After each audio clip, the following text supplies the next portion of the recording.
തൃപ്പാദം എന്ന പ്രതിദിന പരിപാടിയിലേക്ക് എല്ലാ മാന്യ ശ്രോതാക്കൾക്കും സ്വാഗതം.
തൃപ്പാദത്തിൽ ഇന്ന് വചനം സംസാരിക്കുന്നത് സഹോദരൻ KC ബാബു വയന്തല.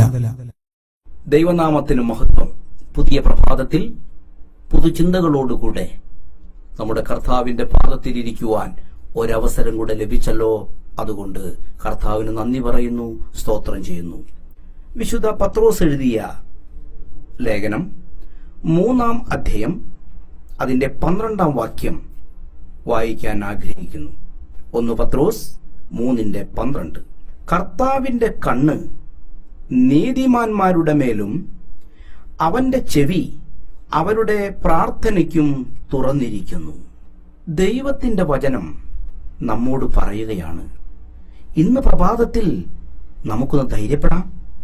പ്രാർത്ഥന എന്നുള്ള ആ വിഷയത്തോടുള്ള ബന്ധത്തിൽ വചനം നമ്മോട് പറയുന്നത് എത്ര സുന്ദരമായ കാര്യമാണ് എന്ന് ചിന്തിക്കുകയാണ്. പ്രാർത്ഥന വളരെ മനോഹരമാണ്. അത് മനസ്സിനും ആരോഗ്യത്തിനും എപ്പോഴും സുന്ദരം തന്നെ.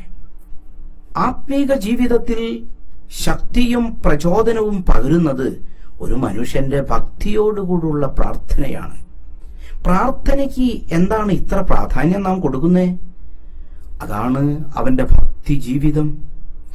ആത്മീക ജീവിതമെന്ന് പറയുന്നത് അനശ്വരനായ ഈശ്വരനും ഭൂമിയിലെ മനുഷ്യനും തമ്മിൽ ബന്ധപ്പെട്ടുകൊണ്ട് ജീവിക്കുന്ന നിമിഷങ്ങളാണ്.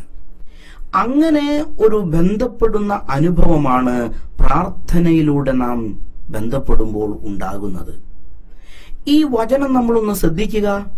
കർത്താവിന്റെ കണ്ണ് നീതിമാന്മാരുടെ മേലും കർത്താവിന്റെ ചെവി അവരുടെ പ്രാർത്ഥനയ്ക്കും തുറന്നിരിക്കുന്നു. ഈ പ്രപഞ്ചത്തിന്റെ സൃഷ്ടാവായിരിക്കുന്ന ഈശ്വരൻ സ്വർഗത്തിൽ വസിക്കുന്നു. ആ ദൈവത്തിന്റെ കണ്ണുകൾ എവിടെയാണ് എന്നാണ് വിശുദ്ധ വചനം പറയുന്നത്? നീതിമാന്മാരുടെ മേലാണ് അവന്റെ കണ്ണുകൾ പതിഞ്ഞിരിക്കുന്നത്. തങ്ങൾ ഏകാഗ്രത ചിത്തന്മാരായിരിക്കുന്നവർക്ക് വേണ്ടി തന്നെത്താൻ ബലവാനെന്ന് കാണിക്കേണ്ടതിന് ദൈവത്തിന്റെ കണ്ണ് ഭൂമിയിലൊക്കെയും ഊടാടിക്കൊണ്ടിരിക്കുന്നു. എത്ര ബലമുള്ള വാക്കുകൾ! എന്നെ കേൾക്കുന്ന പ്രിയ സഹോദര സഹോദരി, പ്രാർത്ഥിക്കുന്ന വ്യക്തിയാണോ നീ? എങ്കിൽ സർവശക്തനായ എന്റെ ഈശ്വരന്റെ കണ്ണുകൾ, നിത്യപിതാവിന്റെ തൃക്കണ്ണുകൾ നീതിമാനായ നിന്റെ മേലിരിക്കുന്നു. എത്ര ഭാഗ്യമുള്ളവരാണ് നാം! നമ്മുടെ ഭാഗ്യം ഒരിക്കലും ചൊല്ലി തീർക്കാൻ കഴിയില്ല. കാരണം പ്രാർത്ഥനയ്ക്ക് മുട്ടുമടക്കുന്ന ഒരു വ്യക്തിയുടെ മേലാണ് തൃക്കണ്ണുകൾ പതിഞ്ഞിരിക്കുന്നത്. ഇനി അവന്റെ കാതുകളോ? പ്രപഞ്ചത്തിന്റെ എന്തെല്ലാം കാര്യങ്ങൾ അവൻ ശ്രദ്ധിക്കണം, കേൾക്കണം. എന്നാൽ വചനം നമ്മോട് പറയുന്നു, അവന്റെ കാത്, ചെവി അവരുടെ പ്രാർത്ഥനയ്ക്ക് തുറന്നിരിക്കുന്നു. 1000 കാര്യങ്ങൾ നിമിഷങ്ങളിൽ നിവർത്തിച്ചുകൊണ്ടിരിക്കുന്ന പരമപിതാവിന്റെ 2 തൃക്കാതുകൾ. എന്നെ കേൾക്കുന്ന സഹോദര സഹോദരി, പ്രിയപ്പെട്ട ദൈവജനമേ, നിങ്ങളുടെ ശബ്ദത്തെ കാതോർക്കുന്നു. പ്രാർത്ഥന നീ ഉരുടുവാൻ നിന്റെ മുട്ടുകൾ മടക്കിക്കൊണ്ട്, കൈകൾ കൂമ്പിക്കൊണ്ട്, കണ്ണുകൾ അടച്ചുകൊണ്ട് നിന്റെ മനസ്സ് സ്വർഗത്തിലേക്ക് ഉയർത്തുവാൻ നീ ആഗ്രഹിക്കുന്ന നിമിഷം, നിന്റെ അധരപുടത്തിൽ നിന്ന് അടർന്നു വീഴുന്ന വാക്കുകൾ ഒപ്പിയെടുക്കുവാൻ 2 കാതുകൾ തുറന്നു വട്ടം പിടിച്ചിരിക്കുകയാണ്. പ്രാർത്ഥിക്കുന്ന മനുഷ്യന്റെ മഹത്വം നിങ്ങൾ കാണണം. സ്വർഗം പ്രാർത്ഥനയ്ക്ക് എത്ര ശ്രദ്ധ കൊടുക്കുന്നു, എത്ര വില കൊടുക്കുന്നു, എത്രയോ മഹത്വം. ദൈവജനത്തിന്റെ പ്രാർത്ഥന എത്രമാത്രം വിലയേറിയതാണെന്ന്, നീതിമാന്റെ സദയോടുകൂടിയ പ്രാർത്ഥന വളരെ ഫലിക്കുന്നുവെന്ന് വിശുദ്ധ വചനം പറയുന്നത് വെറുതെയല്ല. എന്റെ സഹോദര, സഹോദരി, പ്രാർത്ഥനയിൽ എത്ര സമയം നീ ചിലവഴിക്കുന്നു, അത്രയും സമയം തൃക്കണ്ണുകളും തൃക്കാതുകളും നിന്നോട് കൂടെയിരിക്കുന്നു. സ്വർഗം നിന്നെ ശ്രദ്ധിക്കുന്നു. ഇതുപോലെ നിന്നെ ശ്രദ്ധിക്കുന്ന ഒരു വ്യക്തി പ്രപഞ്ചത്തിലില്ല. എന്നെ കേൾക്കുന്ന ദൈവജനമേ, നിങ്ങൾ ഇന്ന് രാവിലെ പ്രാർത്ഥിച്ചോ? ഇന്നലെ നിങ്ങൾ എത്ര മണിക്കൂർ പ്രാർത്ഥിച്ചു? ഇന്ന് നിങ്ങൾ ചില മണിക്കൂറുകൾ നിങ്ങളുടെ പ്രാർത്ഥനാ മുറിയിൽ മുട്ടുമടക്കുക. സ്വർഗത്തിന്റെ തൃക്കണ്ണുകൾ നീതിമാന്റെ മേലിരിക്കുന്നു. നീ നീതിമാനാകുന്നു. സ്വർഗത്തിലെ തൃക്കാതുകൾ നിന്നോടുകൂടെ ഇരിക്കുന്നു. ഓ ധന്യത! വിളങ്ങി നിൽക്കുന്ന മുഹൂർത്തങ്ങൾ, സ്വർഗത്തിനെ വട്ടം പിടിക്കുന്ന നിമിഷങ്ങൾ, പ്രപഞ്ചത്തിലെ നിശ്ചലമാക്കാൻ അധികാരമുള്ളവന്റെ കരങ്ങൾ ചലിപ്പിക്കുന്ന നിന്റെ മണിക്കൂറുകൾ, നീ പ്രാർത്ഥനയിൽ ചിലവഴിക്കുന്ന നിമിഷങ്ങൾ.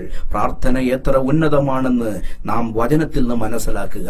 പ്രാർത്ഥിക്കുന്ന മനുഷ്യ, നിന്നെ തോൽപ്പിക്കാൻ ആർക്കും സാധ്യമല്ല. പ്രാർത്ഥിക്കുന്ന മനുഷ്യ, നീ ഒരിക്കലും തോൽവി സംഭവിക്കുകയില്ല. നീ വിജയം വരിച്ച് കയറി വരും. നിന്നെ ദൈവം അനുഗ്രഹിക്കട്ടെ. പ്രാർത്ഥനയുടെ മഹത്വം മനസ്സിലാക്കി പ്രാർത്ഥന ചെയ്യാം, പ്രാർത്ഥിച്ചുകൊണ്ടിരിക്കാം. അവന്റെ നാമം ഇന്നും എന്നേക്കും വാഴ്ത്തപ്പെടുമാറാകട്ടെ. ആമേൻ.